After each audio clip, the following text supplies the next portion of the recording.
BSc part second के जो विद्यार्थी हैं उनका फिजिक्स का थर्ड पेपर है इलेक्ट्रॉनिक्स, और इलेक्ट्रॉनिक्स में जो पहली यूनिट है उसके अंदर है परिपथ विश्लेषण। तो हम सबसे पहले बात करते हैं परिपथ विश्लेषण के बारे में कि इलेक्ट्रॉनिक्स में परिपथ विश्लेषण क्या क्या कहता है। तो परिपथ विश्लेषण में सबसे पहले हम बात करते हैं कि विद्युत परिपथ में जाल क्या चीज़ होती है, यानी कि हम बात करते हैं सबसे पहले जाल यानी कि ऐसा विद्युत परिपथ जिसमें विद्युत का स्रोत हो तथा कोई चालक अवयव हो। चालक अवयव का मतलब ये होता है, जैसे मैंने कह दिया कि चालक अवयव, दो चीजें परिभाषित आती है यहाँ पर जाल के अंदर, एक तो चालक अवयव, दूसरा आता है विद्युत स्रोत। तो ऐसा परिपथ जिसमें विद्युत का स्रोत हो तथा चालक अवयव हो उसे हम क्या कहते हैं, जाल कहते हैं। जिस प्रकार से मैं एक सर्किट ड्रॉ करता हूं यहाँ पर, ये हो सकता है डायोड हो सकता है या फिर कोई ट्रांजिस्टर हो सकता है। इस प्रकार से मैंने एक छोटा सा विद्युत परिपथ ड्रॉ किया है जिसमें E क्या है, विद्युत स्रोत है। ये AC भी हो सकता है, DC भी हो सकता है। R क्या है, एक प्रतिरोध है, और यहाँ पर एक डायोड लगा हुआ है। कोई जरूरी नहीं है कि केवल R यानी कि प्रतिरोध और डायोड ही हो, हम यहाँ पर प्रेरक कुंडली तथा संधारित्र भी यूज कर सकते हैं। तो चालक अवयव का मतलब ये होता है कि ऐसे अवयव जिनके अंदर से विद्युत धारा का चालन होता है उन्हें हम चालक अवयव कहते हैं। चालक अवयव में जिस प्रकार से हम कह सकते हैं कि प्रतिरोध होता है, संधारित्र हो सकता है, प्रेरक कुंडली हो सकती है, ये क्या कहलाते हैं, चालक अवयव। इसके बाद में क्या हो सकता है, डायोड और ट्रांजिस्टर भी हो सकता है, डायोड ट्रांजिस्टर,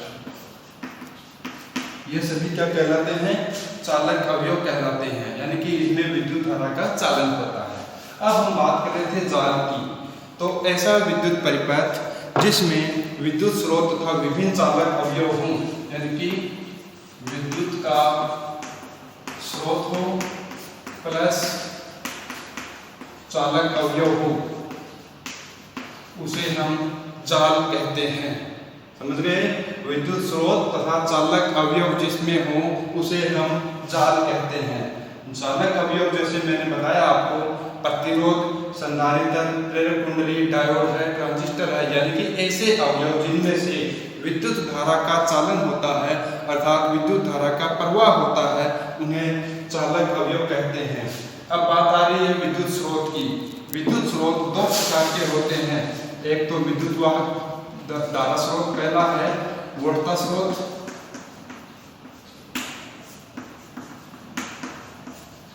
दूसरा है धारा स्रोत।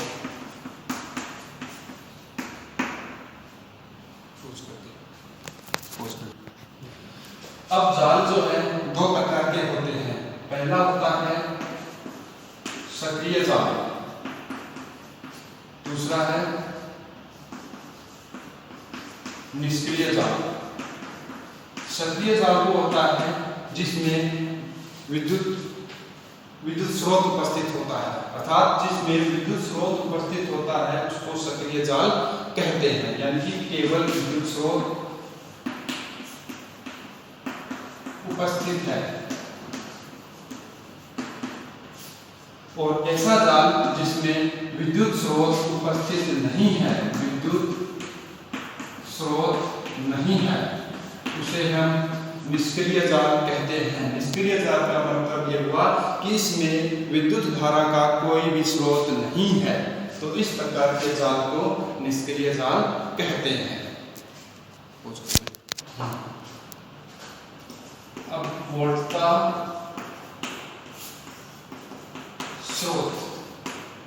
स्रोत यानी कि वोल्टा स्रोत के बारे में हम बात करेंगे। दो प्रकार के स्रोत के बारे में हमने बात करी थी, पहला था वोल्टा स्रोत, दूसरा था धारा स्रोत। तो वोल्टता स्रोत यानी कि अगर हम ये कहें कि ऐसा कोई जनित्र उपस्थित है जिसके आंतरिक लोड का मान आंतरिक लोड नहीं है, यानी कि उसकी आंतरिक प्रतिबाधा नहीं है और किसी बाह्य लोड के लिए स्रोत की वोल्टता का मान नियत रहता है।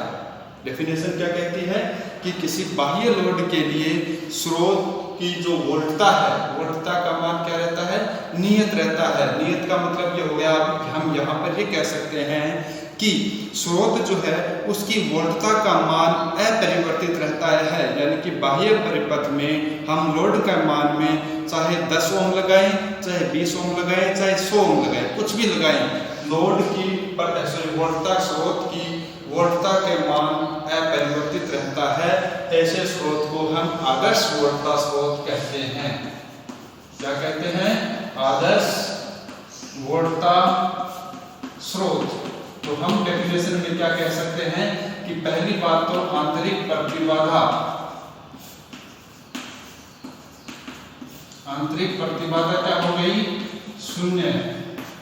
आंतरिक प्रतिबाधा क्या हो गई? शून्य। दूसरी बात, बाह्य लोड से बाह्य लोड के मान से स्रोत की वोल्टता पर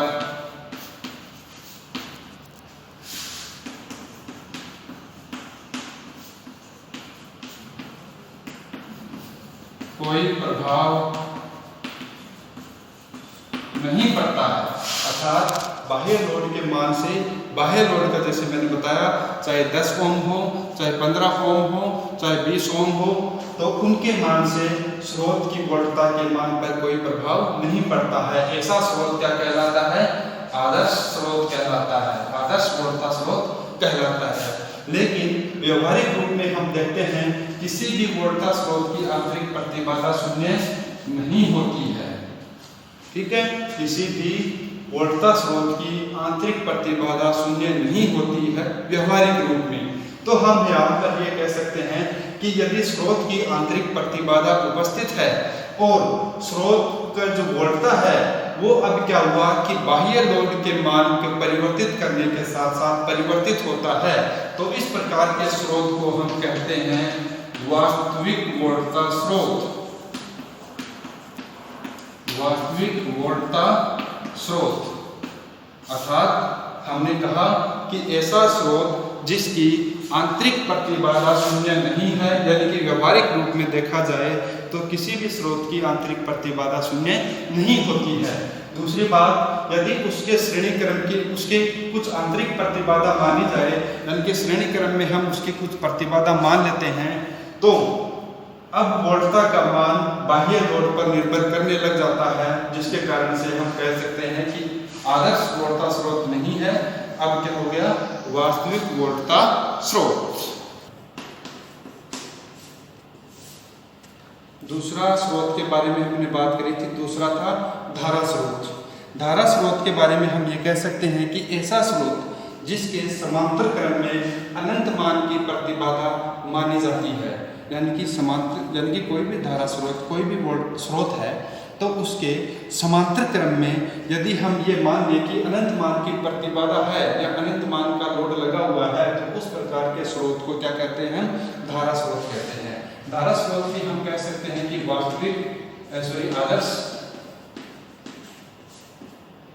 आदर्श के लिए क्या क्या जरूरी है कि समांतर क्रम में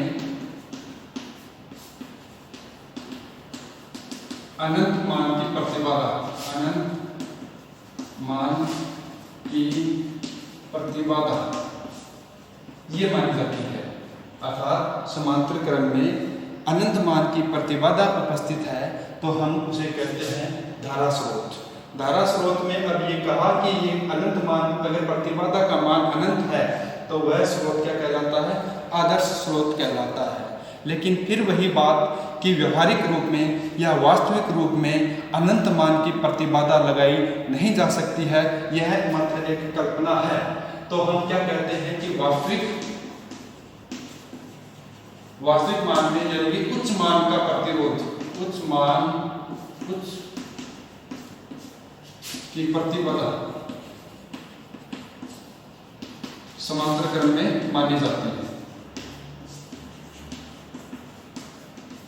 यानी कि उच्च मान की प्रतिबाधा समांतर क्रम में मानी जाती है, तो हम ये कह सकते हैं कि वह स्रोत जो है वो धारा स्रोत की तरह काम करता है। अगर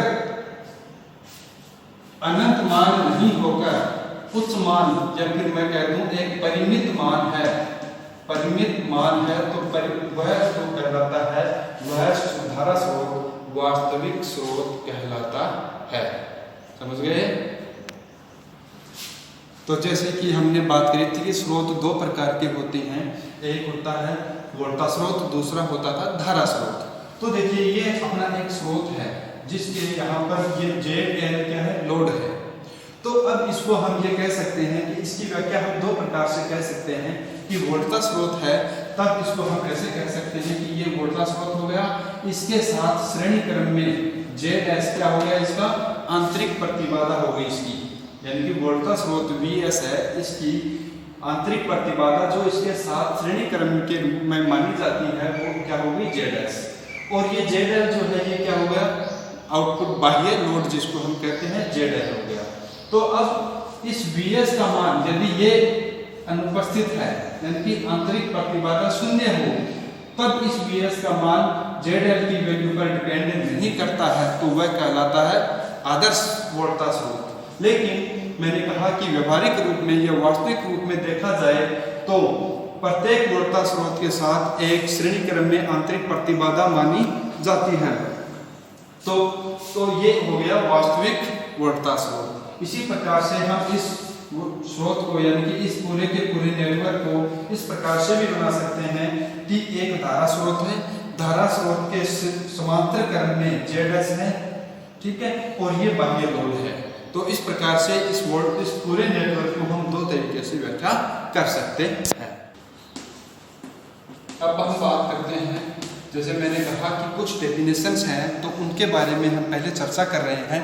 तो उसी के अंदर है एक द्विपार्श्विक प्रतिबाधा। द्विपार्श्विक प्रतिबाधा का मतलब ये होता है कि यदि किसी परिपथ में, द्विपार्श्विक प्रतिबाधा का मतलब ये होता है कि यदि किसी परिपथ में ऐसा अवयव जुड़ा हुआ है जिसकी दिशा बदलने पर विद्युत धारा के मान में कोई परिवर्तन नहीं होता है, यानी कि जो परिवाहित धारा है उसकी दिशा को उलट देते हैं, तो प्रतिबाधा के मान में कोई परिवर्तन नहीं होता है। यानी कि मैंने जैसे कहा कि ये प्रतिरोध हो गया A से लेकर B तक। यदि इस प्रतिबाधा को मैं उलटकर B को इधर लेके आता हूँ, इधर से धारा का प्रवाह हो रहा है I, और इन दोनों के सिरों के बीच में जो वोल्टेज है, सपोज विभवांतर है, वो है मेरा V। तो अगर मैं ये कह देता हूँ कि B को मैं यहाँ ले आता हूँ और A को मैं यहाँ कर दूँ, धारा इधर से ही प्रवाहित हो रही है, तब इन दोनों सिरों के बीच में जो विभवांतर है वो V ही रहे, तो इस प्रकार की प्रतिबाधा को हम क्या कहते हैं, द्विपार्श्विक प्रतिबाधा। कहने का मतलब यानी कि इसकी प्रतिबाधा जो भी लगाया हुआ है, जो भी अवयव है, उसके अंदर धारा की दिशा उलट दी जाए। समझ गए? यानी कि या तो धारा इधर से प्रवाहित हो रही है इसमें, या फिर हम इधर से कट करके धारा की दिशा इधर कर दें, या फिर इस पूरे के पूरे अवयव को ही हम इस प्रकार से चेंज कर दें कि B का सिरा इधर आ गया, A इधर चला गया, और धारा की दिशा अब कहाँ, पहले धारा की दिशा थी A से लेकर B की तरफ, अब धारा की दिशा है B से लेकर A की तरफ। तो अब जो केस है इसमें प्रतिबाधा का मान, प्रतिबाधा में अपरिवर्तित रहती है, यानी कि इस पूरे अवयव की प्रतिबाधा, इस अवयव की प्रतिबाधा अपरिवर्तित रहती है। तो इस प्रकार के प्रतिबाधाओं को हम कहते हैं द्विपार्श्विक प्रतिबाधा। यानी कि इसके उदाहरण के रूप में हम ये ले सकते हैं कि प्रतिरोध, संधारित्र तथा प्रेरक कुंडली, ये तीनों ऐसे अवयव हैं कि धारा की दिशा उलटने पर प्रतिबाधा के मान में कोई परिवर्तन नहीं होता है। इसलिए ये तीनों अवयव क्या कहलाते हैं? द्विपार्श्विक प्रतिबाधाएं कहलाती है। इसके बाद में यदि मैंने किसी विद्युत परिपथ में मैं कह दूं कि मैंने डायोड ऐसे लगाया हुआ है, मैंने डायोड को कैसे लगाया हुआ है?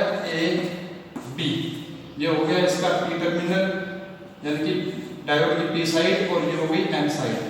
धारा की दिशा इस प्रकार से है। दूसरा केस मैं आपको सामने बना रहा हूं इस प्रकार से, यानी कि ये बी हो गया, ये ए हो गया, ये अब एन और ये पी, धारा की दिशा ये।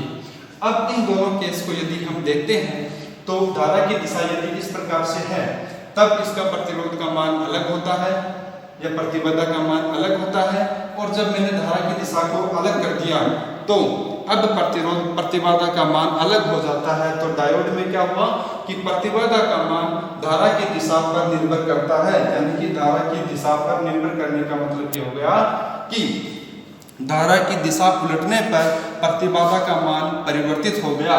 तो इस प्रकार की प्रतिबाधाएं द्विपार्श्विक प्रतिबाधाएं नहीं कहलाती हैं, यानी कि इस द्विपार्श्विक प्रतिबाधाएं नहीं कहलाती हैं।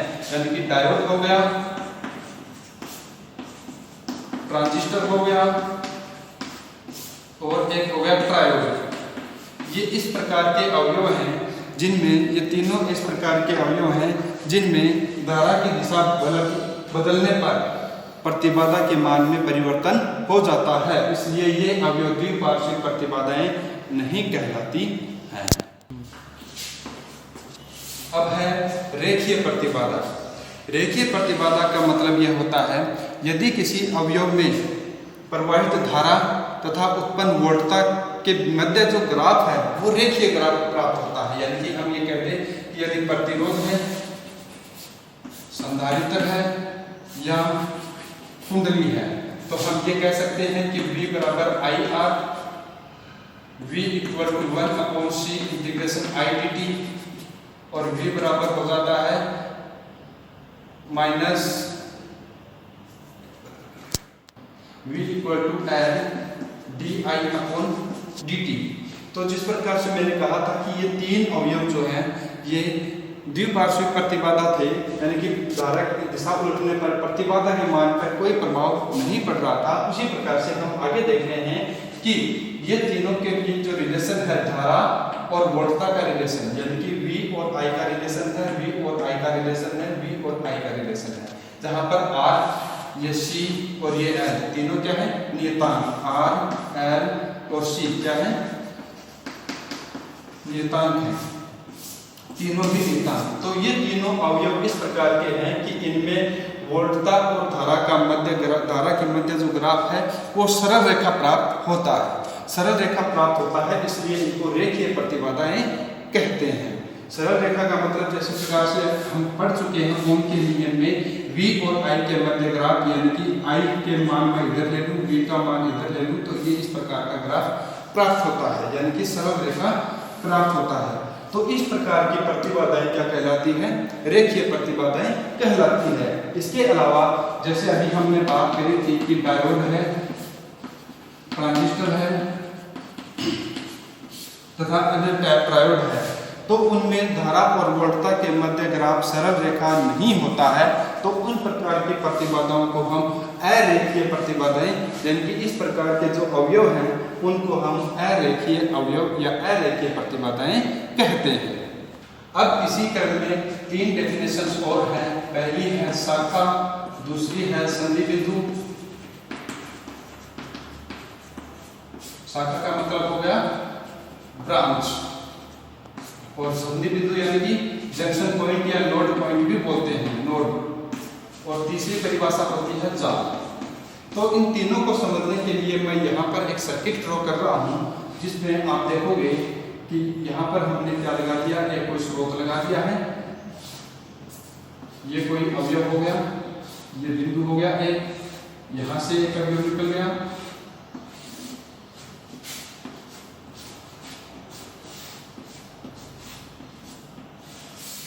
ये इस प्रकार का कोई जाल है जिसमें ये कोई बिंदु हो गया A, ये हो गया B, ये हो गया C, ये हो गया D और ये हो गया E और ये हो गया F। यानी कि हमने एक सिंपल सा कोई नेटवर्क बनाया है जिसमें एक बढ़ता स्रोत है E, ये हो गया सपोज Z1 हो गया, ये Z2 हो गया, ये Z3 हो गया, ये Z4 हो गया, कुछ भी मान लीजिए, Z2 ये मान सकते हो।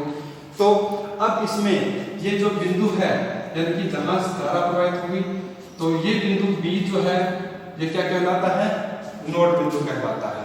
A से लेकर B को क्या कह सकते हैं, शाखा कह सकते हैं, यानी कि A से लेकर B शाखा, ठीक है।